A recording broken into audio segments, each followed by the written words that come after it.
Bismillahirrahmanirrahim. Assalamu alaikum dear students. Welcome to Legend Institute of Management and Sciences. Hope all of you are doing well. Our subject is ecology and I am your course instructor Sehri Shumar. आज हमने basically अपना lecture number 13 start करना है, that is about the limiting factors. ठीक है, जैसे कि आप जानते हैं हमने पिछले लेक्चर्स में लिमिटिंग फैक्टर्स को स्टार्ट किया था। उसमें हमने temperature as a limiting factor देखा था। हमने टेम्परेचर की डिस्ट्रीब्यूशन देखी थी, रेंज देखी थी, उसके बाद हमने उसके इफेक्ट्स देखे थे एनिमल्स पर और प्लांट्स पर। ठीक है, और आज हमने जो नया टॉपिक स्टार्ट करना है that is about the light. ठीक है, light as a limiting factor हम इसको कंसिडर करेंगे और इसकी जो है रेंज मालूम करेंगे कि कहाँ तक ये सूटेबल है और इसके इफेक्ट्स क्या होते हैं प्लांट्स और एनिमल्स पर या एज अ होल लाइफ पर इसके जो हैं क्या असरात मुरतब हो रहे हैं उसको हमने देखना है। तो लाइट को देखें तो सबसे पहले लाइट होती क्या है, आपको पता है लाइट जो है वो रेडिएशंस की सूरत में निकलती है। The radiant energy from the sun is the basic requirement for the existence of life on the earth. ठीक है, कि जो लाइट जो है बेसिकली जो मेन सोर्स है लाइट का अर्थ पर वो है हमारी solar radiation. This source of energy is of fundamental importance to the photosynthetic production of plants. ठीक है, कि आपको पता है कि प्लांट जो है वो फोटोसिंथेटिक होते हैं, ऑटोट्रॉफ्स होते हैं, अपनी खुराक को तैयार करते हैं, बट उनको जो है अपनी फोटोसिंथेटिक एक्टिविटी के लिए उनको जो है लाइट की ज़रूरत पड़ती है ताकि उनकी स्टोमेटल ओपनिंग हो सके, कार्बन डाइऑक्साइड एंटर हो सके। इसके अलावा उनको जो फोटोसिंथेसिस का प्रोसेस है वो भी लाइट डिपेंडेंट प्रोसेस है। The sun emits other radiation of different wavelengths: cosmic rays, gamma rays, X-rays, ultraviolet rays, infrared rays, heat waves, spark discharge, radar waves and radio waves। मतलब ये है कि सन जो है वो एक तरह की रेडिएशन एमिट नहीं कर रहा बल्कि उसके अंदर हर तरह की रेडिएशंस मौजूद हैं, जिसमें डेंजरस भी हैं और जिसमें हमारे लिए यूज़फुल रेज़ भी मौजूद हैं। कॉस्मिक रेज़ हैं, गैमा रेज़ हैं, एक्स रेज़ हैं। तो इसका मतलब है मुख्तलिफ़ तरह की रेज़ इसके अंदर मौजूद हैं। लेकिन हम जो लिविंग ऑर्गेनिज़म्स के लिए जितनी रेज़ की ज़रूरत होती है या जो हमारे लिए नेसेसरी हैं उनको अगर हम देखें तो वो हमारे पास बेसिकली 3 होती हैं। Biologists have been primarily interested in the only 3 regions near the center of the electromagnetic spectrum। ठीक है, कि इलेक्ट्रोमैग्नेटिक स्पेक्ट्रम में सिर्फ 3 जो हैं ऐसी रेज़ हैं जो कि हमारे लिए सूटेबल हैं। बायोलॉजिस्ट सिर्फ उन्हीं को कंसिडर करते हैं, the infrared rays, the visible light and the ultraviolet regions.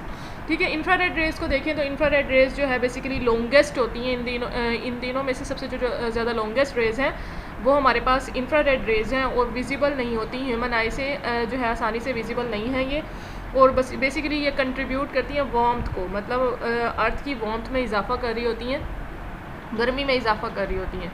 इसके अलावा विजिबल लाइट की बात करें तो आपको पता है विजिबल लाइट जो है वो रेडिएशन स्पेक्ट्रम का छोटा सा हिस्सा होता है जो विजिबल लाइट पर मुश्तमिल होता है। ठीक है, इलेक्ट्रोमैग्नेटिक स्पेक्ट्रम का, और जो कि 390 to 700 नैनोमीटर इसकी वेवलेंथ हो सकती है। और इसमें मुख्तलिफ़ तरह की कलर रेंज हो सकती हैं, जैसे कि आप लोगों ने याद किया होगा, एक जो है वो कोड याद किया होगा विब गॉयर के नाम से। ठीक है, VIBGYOUR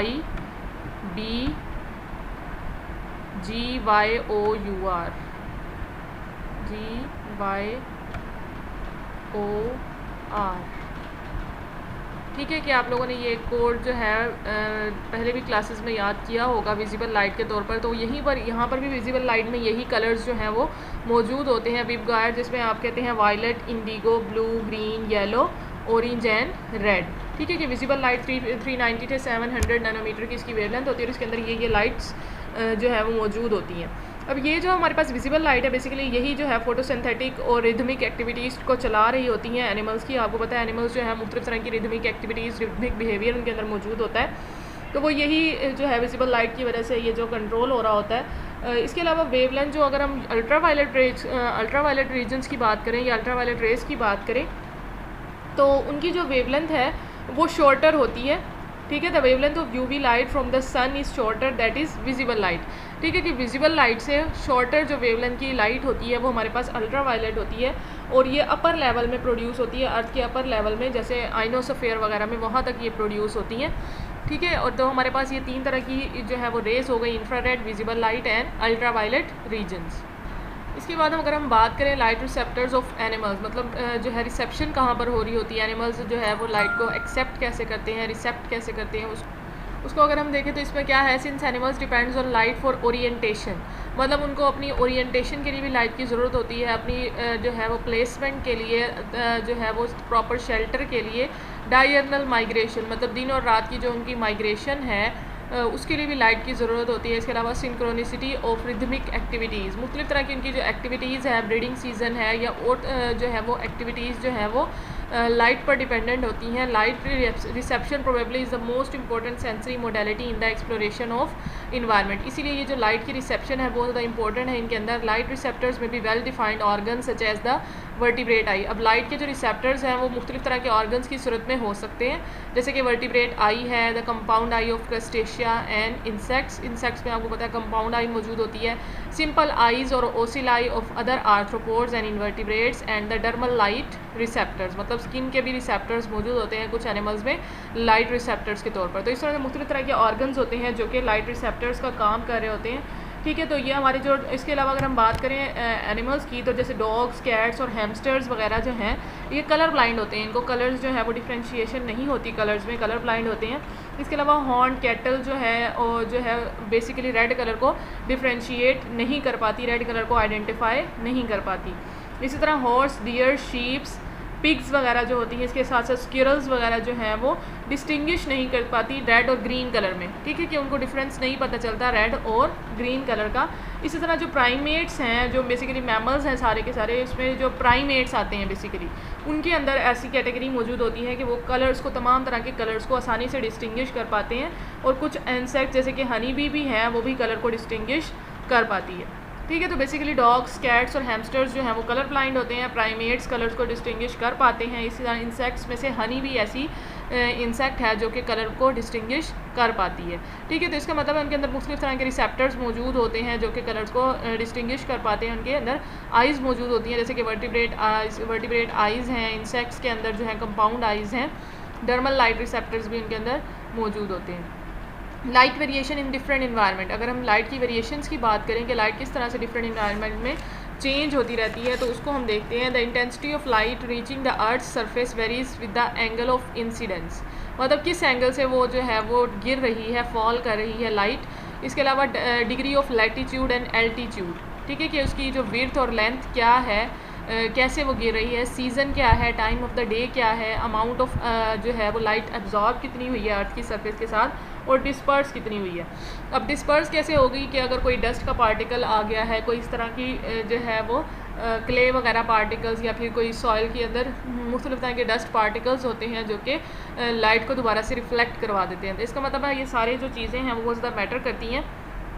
and a number of climatic and topographical factors, मतलब टोपोग्राफिकल फैक्टर्स और हमारे क्लाइमेटिक कंडीशंस होती हैं, जैसे कि fogs, cloud, suspended water drops and dust particle, ये सारे के सारे जो है लाइट को डायरेक्टली और इनडायरेक्टली जो है वो वेरी करवा रहे होते हैं कि एंगल ऑफ इंसिडेंस की वजह से भी जो है वो चेंज हो रही होती है।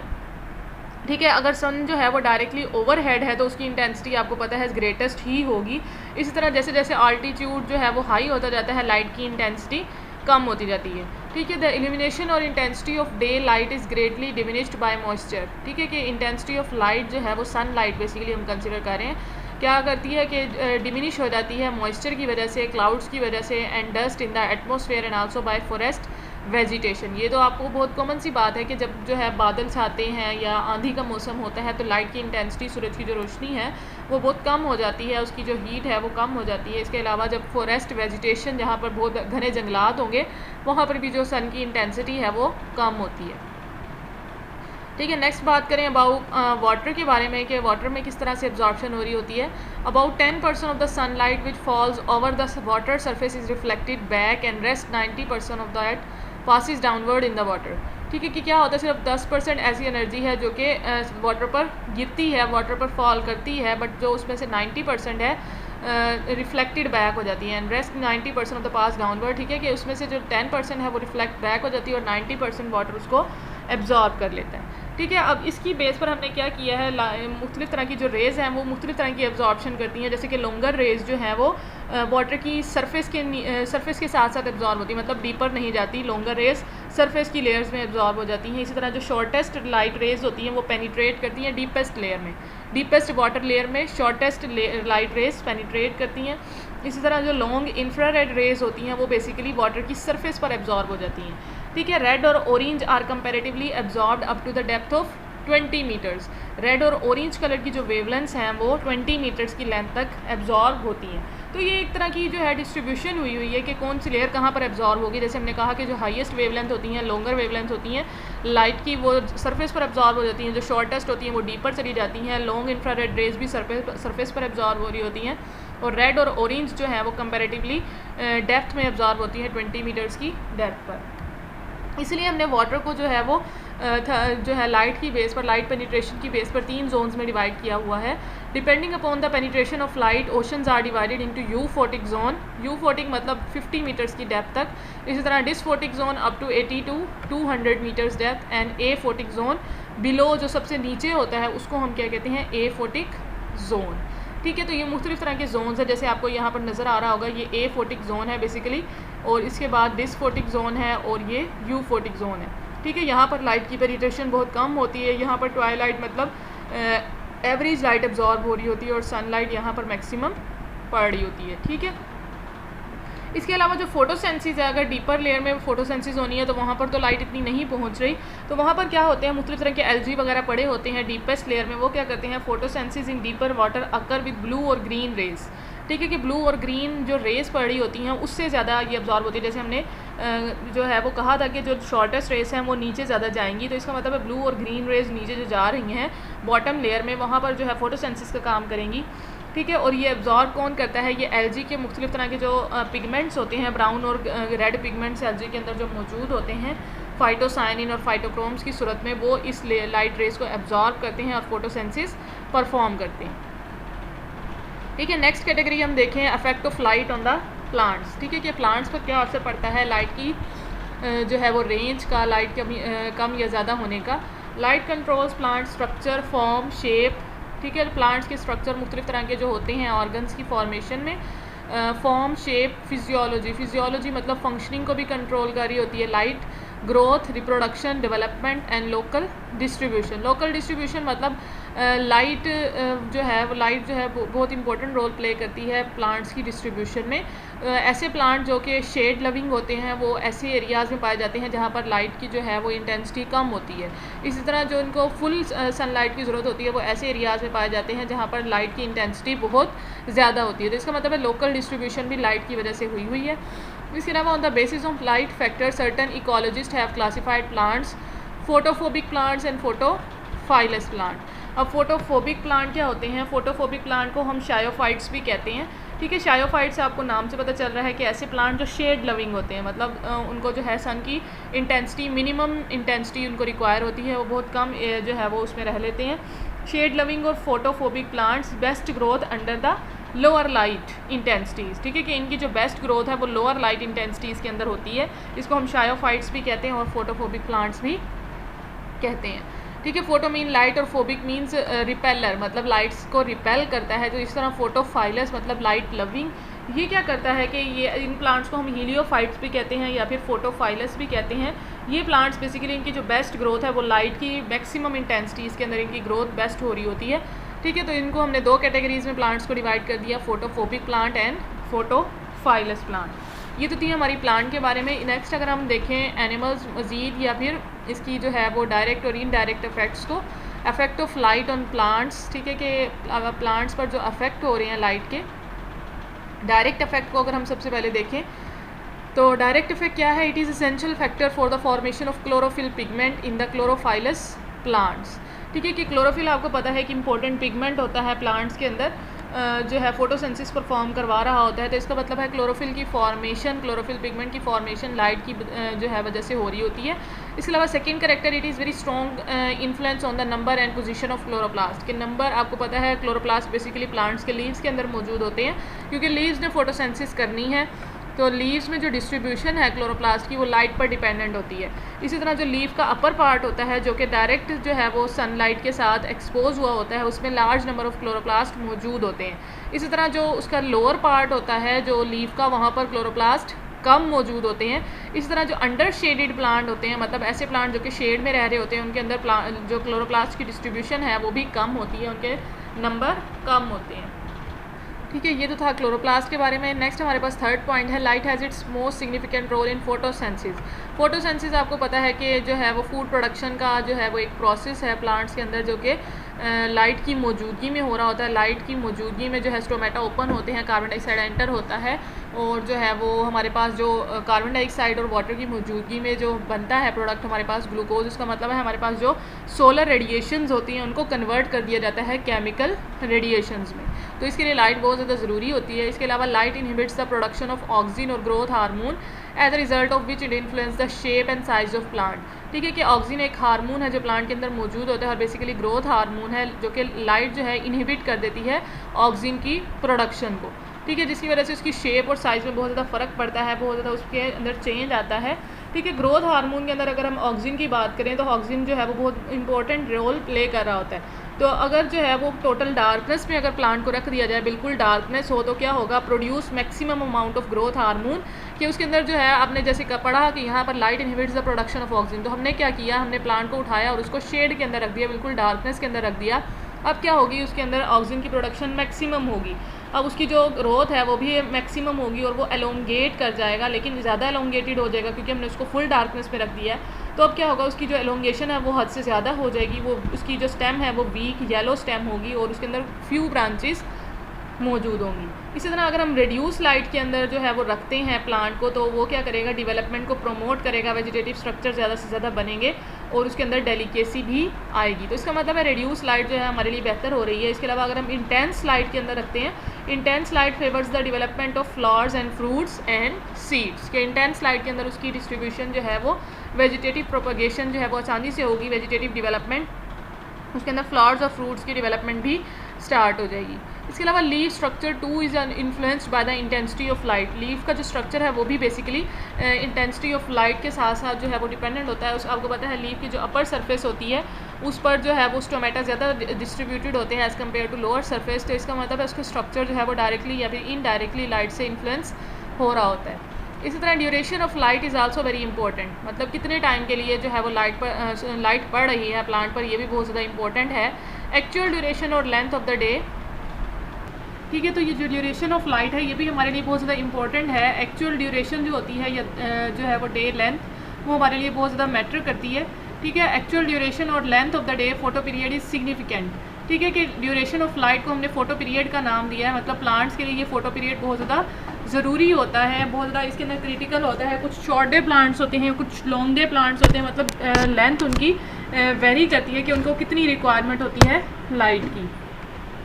इसके बाद अगर हम लाइट की ड्यूरेशन की बेस पर अगर हम प्लांट्स को डिवाइड करें, ठीक है, तो हम 3 कैटेगरीज में प्लांट्स को डिवाइड करते हैं लाइट की ड्यूरेशन की बेस पर। According to the response of the length of the photo period the plants have been classified into the following 3 groups, short day plants, long day plants and day neutral plants. के हमने इसकी base पर plants को 3 categories में divide किया हुआ है। Short day plant जैसे कि नाम से जाहिर हो रहा है कि ऐसे प्लांट जिनको अपनी जो है वो प्रॉपर ग्रोथ के लिए, प्रॉपर फ्लावरिंग के लिए जो है वो कम लाइट की ज़रूरत पड़ती है, कम जो है उन्हें डे लाइट रिक्वायर होती है, तो उसको हम क्या कहते हैं, शॉर्ट डे प्लांट्स। ठीक है, शॉर्ट डे प्लांट्स की अगर हम बात करें तो इसके अंदर वो जो है वो मैक्सिमम जो इनकी डे लेंथ होती है वो 12 आवर्स तक होती है। ठीक है, लेस देन 12 और इनको जो है वो रिक्वायर होता है। इसके अलावा अगर हम एग्जांपल की बात करें तो इसमें टोबैको आ जाता है, हेम्प वगैरह इसके अंदर आ जाती हैं। इसी तरह long day plants more than 12 hours per day, मतलब ठीक है इसको जो है एक दिन में 12 घंटे से ज़्यादा जो है वो लाइट की ज़रूरत पड़ती है, इसको हम लॉन्ग डे प्लांट का नाम देते हैं। इसके अंदर अनियन है, बीट रूट है, कैरेट, ओट और राइस वगैरह इसके अंदर शामिल होते हैं। इसके अलावा डे न्यूट्रल प्लांट जैसे कि नाम से ज़ाहिर हो रहा है, मतलब ऐसा प्लांट जिनके अंदर जो है लाइट की इंटेंसिटी, लाइट का ज़्यादा होना या कम होना उसको अफेक्ट नहीं करता, लाइट रिस्पॉन्स जो है वो बहुत कम होता है इनके अंदर, जैसे कि कोकम्बर, कॉटन और पोटैटो वगैरह के अंदर। ठीक है, तो ये तो था हमारे पास जो है वो फ़ोटो पीरियड के बारे में। फ़ोटो पीरियड के बारे में हमने कहा कि 3 तरह के हमारे पास प्लांट्स होते हैं, short day plants, long day plant और डे न्यूट्रल प्लांट्स। ठीक है, इसके अलावा मुख्तलिफ तरह के जो प्लांट्स हैं वो लाइट की वजह से मूव भी करते हैं। आपको पता है स्टेम जो है टुवर्ड्स द लाइट मूव करती है, leaves towards the light move करते हैं, तो लाइट जो है वो डायरेक्टली प्लांट्स की मूवमेंट पर भी अफेक्ट कर रही होती है, जिसे हम फोटोट्रोपिज्म का नाम देते हैं। स्टेम जो है वो टुवर्ड्स लाइट मूव करती है तो उसे हम पॉजिटिव फोटोट्रोपिज्म का नाम देते हैं। इसी तरह germination of seed due to light, ठीक है, कि जो हमारे पास सीड है उसकी जर्मिनेशन भी लाइट की वजह से हो रही होती है, जो कि एक इम्पॉर्टेंट फैक्टर है। इसके अलावा अगर हमने डिस्ट्रीब्यूशन भी देख ली प्लांट्स की, कि हमने कहा कि डिस्ट्रीब्यूशन और जो है प्लांट की बेसिकली लाइट डिपेंडेंट है और कुछ प्लांट ऐसे भी हैं जो फुल लाइट में ग्रो करते हैं और कुछ ऐसे हैं जो जिनको लाइट की रिक्वायरमेंट इतनी ज़्यादा नहीं होती, वो शेड में ग्रो करते हैं। ठीक है, तो ये तो था हमारे पास फोटो पीरियड और फोटोट्रॉपिज्म के बारे में। नेक्स्ट अगर हम देखें indirect effect of light on plant, हमने डायरेक्ट इफेक्ट देखे, अब इनडायरेक्ट इफेक्ट देखें। Light effects the opening and closing of stomata, ये हमने सबसे पहले भी जिक्र किया था कि जो लाइट है वो डायरेक्टली ओपनिंग और क्लोजिंग ऑफ स्टोमेटा को रेगुलेट कर रही होती है। दिन के टाइम जो है वो स्टोमेटा ओपन होते हैं, इसका मतलब है सनलाइट जैसे ही होगी तो स्टोमेटा ओपन हो जाएंगे। इसी तरह जैसे ही सनलाइट जो है वो डिमिनिश होती है, ख़त्म होती है रात के टाइम, तो स्टोमेटा जो है वो क्लोज हो जाते हैं। ठीक है, इसके अलावा स्टोमेटा की ओपनिंग और क्लोजिंग के अलावा influence the permeability of the plasma membrane. Permeability मतलब केमिकल्स की जो मूवमेंट है पैसिव या एक्टिव, उसको भी कंट्रोल कर रही होती है, लाइट कंट्रोल कर रही होती है। ठीक है, एंड हैज़ हीटिंग इफेक्ट, और हीटिंग इफेक्ट भी प्लांट के ऊपर डाल रही होती है। ठीक है, तो मुख्तलिफ तरह के जो प्लांट्स हैं वो डायरेक्टली और इनडायरेक्टली इससे जो है वो इन्फ्लुएंस हो रहे होते हैं। All these in turn affect transpiration. Transpiration आपको पता है loss of water from the leaf surface is called transpiration. ठीक है, कि प्लांट जो है वो ट्रांसपायरेशन करते हैं, तो जो लाइट है वो डायरेक्टली ट्रांसपायरेशन को अफेक्ट कर रही होती है, which in turn affect absorption of water. अब जितनी ज़्यादा ट्रांसपायरेशन होगी, रूट्स उतनी ही ज़्यादा जो है वो वाटर को एब्जॉर्ब करेंगी ताकि वाटर की कमी ना हो प्लांट के अंदर। ठीक है, रूट्स का काम है कि उसने वाटर को एब्जॉर्ब करना है और लीफ का काम है कि उसने ट्रांसपायरेशन करनी है थ्रू स्टोमेटा।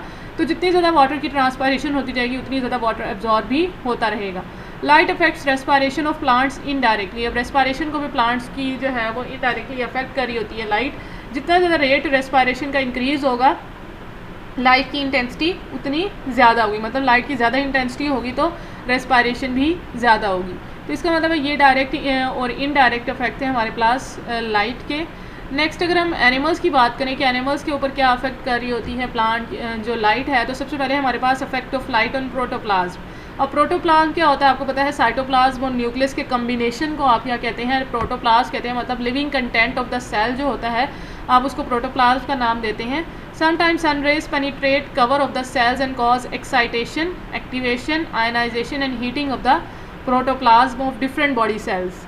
ठीक है, कि हमारे पास जो कवरिंग होती है मुख्तलिफ तरह के सेल्स की, मुख्तलिफ तरह के एनिमल्स के अंदर कवरिंग मौजूद होती है, तो क्या करती है लाइट पेनिट्रेट अगर कर जाती है उन कवर्स के अंदर, तो सेल्स के अंदर मुख्तलिफ तरह के जो मटेरियल्स होते हैं उनको एक्साइट कर देती है, एक्टिवेट कर देती है, आयनाइजेशन करवा देती है। तो लाइट के अंदर मुख्तलिफ तरह के जो अफेक्ट्स मौजूद होते हैं प्रोटोप्लाज्म पर, ये डायरेक्टली और इनडायरेक्टली अफेक्ट कर रही होती है।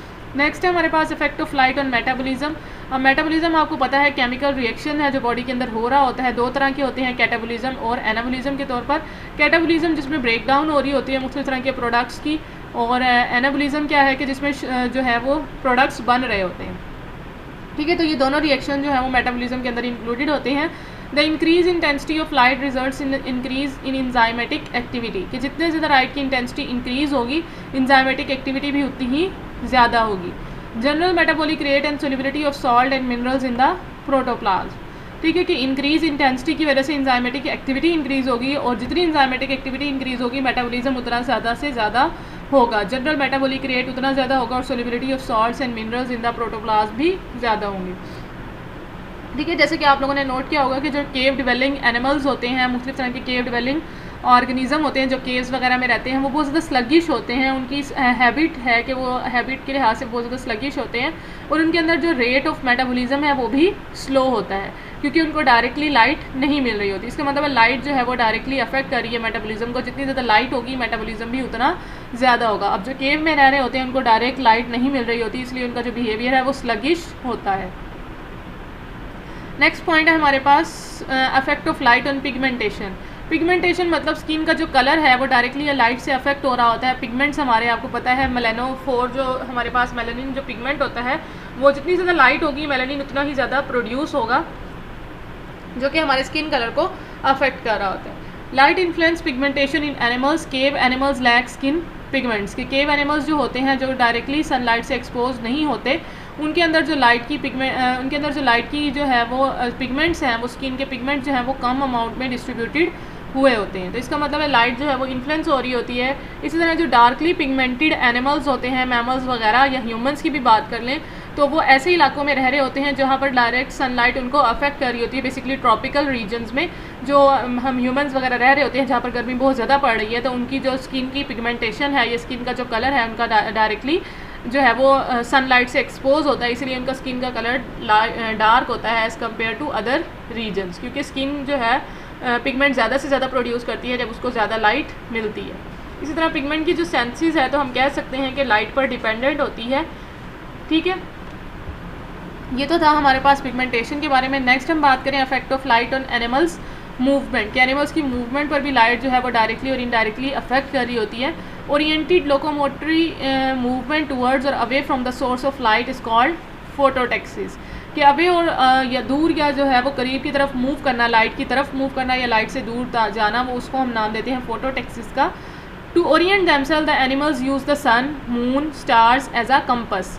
ठीक है, क्या एनिमल्स को ओरिएंटेशन के लिए, एक जगह से दूसरी जगह जाने के लिए मुख्तलिफ तरह के रास्तों की ज़रूरत पड़ती है, ओरिएंटेशन की ज़रूरत पड़ती है।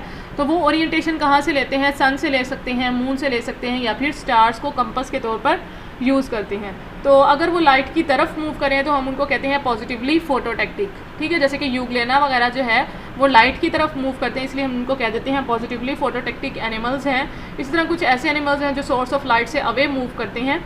तो अगर वो सन को कंपस के तौर पर यूज़ कर रहे हैं तो सन तो कंटिन्यूसली मूव कर रहा होता है, जो बहुत ज़्यादा प्रॉब्लम्स क्रिएट करता है उनकी मूवमेंट में, इसलिए वो कम जो है वो सन को बहुत ज़्यादा कम यूज़ करते हैं जो है ओरिएंटेशन के तौर पर। इसके अलावा जो मुख्तलिफ तरह की फ़िशेज़ हैं, लिजर्ड्स हैं, बर्ड्स, बेसिकली बर्ड्स जो हैं वो इसको यूज़ कर रहे होते हैं कंपस के तौर पर। ठीक है, all animal possess in internal, और क्योंकि उनके अंदर एक इंटरनल बायोलॉजिकल क्लॉक मौजूद होता है जो है वो उनको उनकी बायोलॉजिकल रिदमिसिटी के लिए, उनकी एक्टिविटीज़ को रिदम में लाने के लिए, तो वो जो एक्टिविटीज़ हैं वो बेसिकली सन, मून और स्टार्स को कंपस के तौर पर यूज़ करती हैं और ओरिएंट करवाती हैं एनिमल्स को। ठीक है, नेक्स्ट अगर हम बात कर लें फोटोट्रॉपिज्म एंड बायोलॉजिकल क्लॉक्स। ठीक है, वही बात जो हमने पीछे भी डिस्कस किया उसको हम अगर अब डिटेल में डिस्कस करेंगे। फोटो पीरियोडिज़म, ठीक है, फोटो पीरियोडिज़म की बात करें तो फोटो पीरियोडिज़म क्या होता है? ठीक है, कि इसके अंदर जो है वो लाइट का रिस्पॉन्स हमने चेक करना होता है बायोलॉजिकल क्लॉक्स की सूरत में। The response of different organism to the environmental rhythms of light and darkness is termed as photoperiodism. ठीक है, कि इसको हम नाम देते हैं फोटो पीरियोडिज़म का, कि लाइट के ज़्यादा होने को या कम होने को जो है वो एनिमल्स किस तरह से रिस्पॉन्ड करते हैं, उसको हम फोटो पीरियोडिज़म का नाम देते हैं। ठीक है, कि एनिमल्स के अंदर जितनी भी एक्टिविटीज़ होती हैं वो रिदम के अंदर चल रही होती हैं, जिसको हम बायो रिदम्स का नाम देते हैं। ठीक है, क्योंकि उनके अंदर एक इंटरनल बायोलॉजिकल क्लॉक मौजूद होता है जो कि उनके जीन्स के अंदर मौजूद होता है, जो कि उनकी एक्टिविटीज़ को एक रिदम के अंदर, एक सिंक्रोनियोसिटी के अंदर चला रहा होता है। ठीक है, कि उनके जो एक्टिविटीज़ हैं, स्लीप वेक साइकिल है, उनकी जो है वो रिप्रोडक्शन की एक्टिविटीज़ हैं, ये मुख्तलिफ और एक्टिविटीज़ जो हैं वो डायरेक्टली जो है वो रिदम के अंदर मौजूद होती हैं, तो उसको हम कहते हैं bio rhythms. Some rhythms of organism are match to 24 hour cycles of light and dark, कि अगर 24 आवर का साइकिल है तो उसको हम सिरकेडियन कहेंगे। अगर 12.4 से 24.8 तक है जो टाइडल साइकिल है, मतलब जो हमारे पास समुद्र की जो लहरें होती हैं उस पर बेस्ड है, तो उसको हम नाम देते हैं सिरका टाइडल। इसके अलावा अगर 29 डेज़ का साइकिल है तो उसको हम क्या कहेंगे? सिरका ल्यूनर, मतलब जो मून पर डिपेंडेंट है। और ईयरली सीजन की बेस पर अगर चेंज आ रहा है उनके रिदम्स में तो उनको हम नाम देते हैं सिरकैनुअल। ठीक है, सिरकैनुअल मतलब जो ईयरली चेंज उनके अंदर आ रहा होता है उनकी एक्टिविटीज़ के अंदर। तो ये तो था हमारे पास फोटो पीरियोडिज़म के बारे में। अब ये जो हमारे पास साइकिल्स हैं इन सबको हम एक एक करके डिटेल में डिस्कस करेंगे। तो सबसे पहले जो हमारे पास साइकिल आता है टाइप्स ऑफ बायोलॉजिकल रिदम्स में, वो हमारे पास है सिरकेडियन रिदम। सिरकेडियन रिदम मतलब ऐसा रिदम जो 24 आवर्स डे में चल रहा होता है, मतलब दिन और रात की जो एक्टिविटीज़ हैं उसको हम कहते हैं circadian rhythm. Operating on an approximately 24 hours day night cycle of the earth's rotation. ठीक है, अर्थ की रोटेशन जो 24 आवर्स में मुकम्मल हो रही होती है, बेसिकली उस पर जो बेस करता है रिदम, उसको हम सिरकेडियन रिदम कहते हैं। इसके अंदर एनिमल्स जो है वो डे लाइट में एक्टिव होते हैं। आपको पता है जैसे मुख्तलिफ तरह के जो एनिमल्स होते हैं ज़्यादातर जैसे ही दिन निकलता है तो वो एक्टिव हो जाते हैं, अपनी फूड की सर्च में चले जाते हैं। तो ऐसे एनिमल्स को जो हम कहेंगे सिरकेडियन रिदम उनके अंदर चल रहा होता है। कुछ ऐसे एनिमल्स होते हैं जो अपनी एक्टिविटीज़ तब स्टार्ट करते हैं जब बिल्कुल सन जो है वो सेट हो जाता है, जो सूरज जो है वो गरूब हो जाता है, उसको हम कहते हैं क्रीपस्कुलर। ठीक है, उन एनिमल्स को हम नाम देते हैं क्रीपस्कुलर, मतलब जो है वो ट्वाइलाइट में एक्टिव होते हैं, जब लाइट की रोशनी बहुत ज़्यादा कम हो जाती है, सूरज की रोशनी कम हो जाती है। और कुछ ऐसे एनिमल्स भी हैं जो नाइट के टाइम पर एक्टिव होते हैं, रात को एक्टिव होते हैं। दिन को सारा दिन वो जो है वो शेड में रहते हैं, हाइबरनेट रहते हैं, लेकिन रात जैसे ही होती है तो वो एक्टिव हो जाते हैं। जैसे आप आउल की एग्जांपल ले सकते हैं, तो उनको हम नाम देते हैं नॉक्टर्नल एनिमल्स की।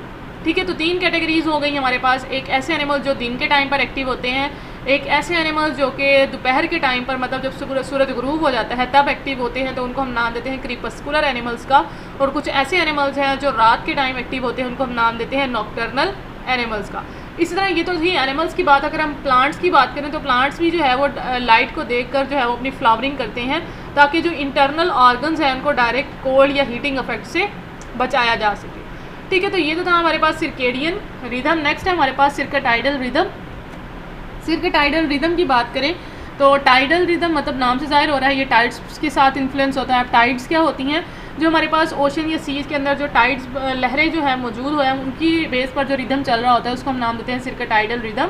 The biological rhythm synchronised with the low and high tides. Low and high tides the alternate rise and fall of the sea due to gravitational pull exerted by the moon in the sea are called circatidal rhythm. आपको पता है कि जो चांद की कशिश है वो सूरज जो हमारे पास समुंदर है उसकी लहरों पर पड़ रही होती है, जिसकी वजह से एक हाई या फिर लो टाइड्स हमारे पास बनती हैं। तो उसकी बेस पर जो हमारे पास रिदम चल रहा होता है एनिमल्स के अंदर उनको हम नाम देते हैं सिरकेटाइडल रिदम।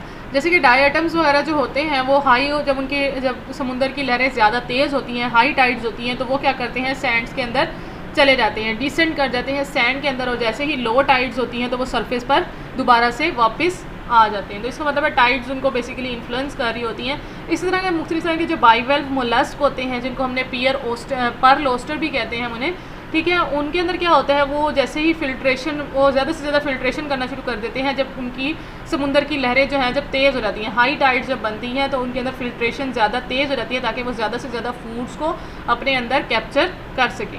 इस तरह जो सी एनिमोन्स वगैरह हैं उनकी बॉडी जो है वो एक्सपेंड हो जाती है जब हाई टाइड्स आती हैं, ठीक है, तो उनके टेंटिकल्स जो हैं वो जो है उनकी भी एक्सपेंशन हो जाती है ताकि वो फूड को ट्रैप कर सकें।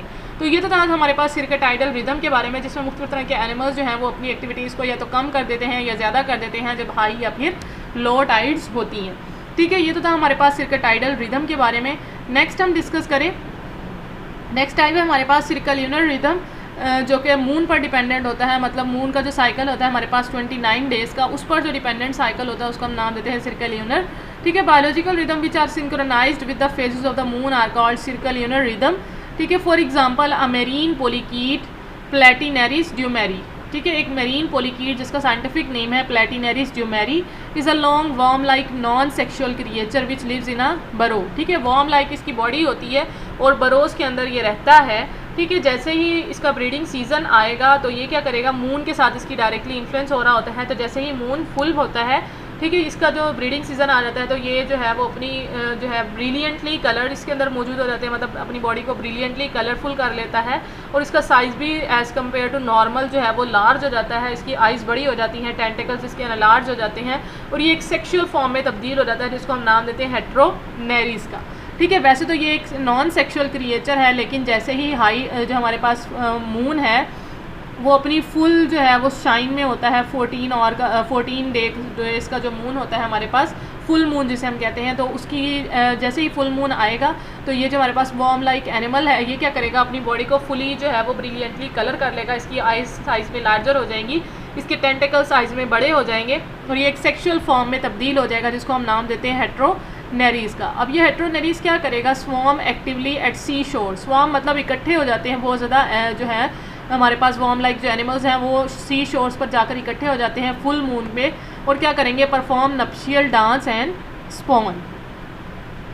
ठीक है, तो इसमें बेसिकली नप्शियल डांस परफॉर्म किया जाता है। फुल मून जब आता है तो इनकी जो वॉर्म लाइक बॉडी है वो एक जो है वो सेक्शुअल क्रिएचर में तब्दील हो जाती है जिसको हम हेट्रोनेरिस का नाम देते हैं और नप्शियल डांस जाकर परफॉर्म करते हैं। नप्शियल डांस होता है जो है मेट को अट्रैक्ट करने के लिए, बेसिकली मेल्स ये परफॉर्म करते हैं। मेल जो है फीमेल को अट्रैक्ट करने के लिए नप्शियल डांस परफॉर्म करते हैं ताकि मेटिंग या फिर कोर्टशिप की जा सके, उसको हम नप्शियल डांस कहते हैं। और फिर उसके बाद स्पॉनिंग होती है। ठीक है, ये तो था हमारे पास सर्कुलर रिदम जो कि मून की जो है वो मून के साथ अफेक्ट हो रहा था। नेक्स्ट है हमारे पास सेमी ल्यूनर रिदम। सेमी मतलब हाफ, तो इसको हम जो है the biological rhythm which are synchronised with the fortnightly cycle of spring tide. ठीक है, कि ये फोर्टनाइटली साइकिल मतलब जो 15 दिन का साइकिल होता है मून का, उससे ये जो है अफेक्ट हो रहा होता है। Spring tide, high tide occurring a day और 2 after the new full moon, ठीक है कि हाई टाइड्स में जो कि इसको हम स्प्रिंग टाइड्स का नाम देते हैं, और नीप टाइड्स जो कि लो टाइड्स होती हैं मून की, उसको नाम देते हैं। Which occur in the middle of the second and the fourth quarter of the moon are called semi lunar rhythm. इसकी वजह से बेसिकली जो है मुख्तलिफ तरह की पीरियोडिसिटी एनिमल्स के अंदर देखने को मिलती हैं। लोकोमोटरी एक्टिविटीज़ ज़्यादातर होती हैं सेमी ल्यूनर रिदम्स की वजह से, ठीक है। नेक्स्ट और लास्ट जो हमारे पास टाइप है रिदम की, दैट इज़ सिरकैनुअल रिदम, जो कि एनुअल साइकिल पर बेस करता है, ठीक है। ईयरली जो साइकिल होता है उसको हम नाम देते हैं circannual rhythm. The activity of some animals and plants is influenced by the seasons occurring once in a year, ठीक है। एक साल में जो एक दफ़ा सीज़न चेंज होता है उस पर जो डिपेंडेंट एक्टिविटीज़ होती हैं उसको हम नाम देते हैं circannual rhythm. They show circannual rhythm for example for most birds the height of the breeding season is the spring, ठीक है कि मोस्ट बर्ड्स जो हैं वो स्प्रिंग सीज़न में जो है वो ब्रीडिंग करते हैं। इस तरह जो डियर है वो हमारे पास मेटिंग सीज़न उसका फॉल होता है, तो इसका मतलब है मुख्तलिफ तरह के जो एनिमल्स जो एक स्पेशल सीज़न में मेटिंग करते हैं उसका मतलब है वो सिरकैनुअल साइकिल पर चल रहे हैं। इस तरह जो मुख्तलिफ तरह के बर्ड्स हैं वो माइग्रेशन करते हैं, लॉन्ग डिस्टेंस माइग्रेशन होती है उनकी ईयरली साइकिल की बेस पर, कि वो ईयरली साइकिल की बेस पर जो है वो इस एक्टिविटी को परफॉर्म करते हैं, माइग्रेशन परफॉर्म करते हैं।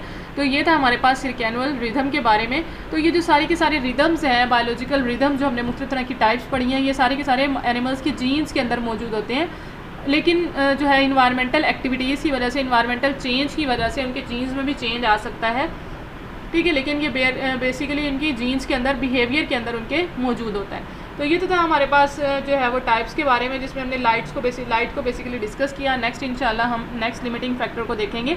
तब तक के लिए अल्लाह हाफिज़, थैंक यू सो मच।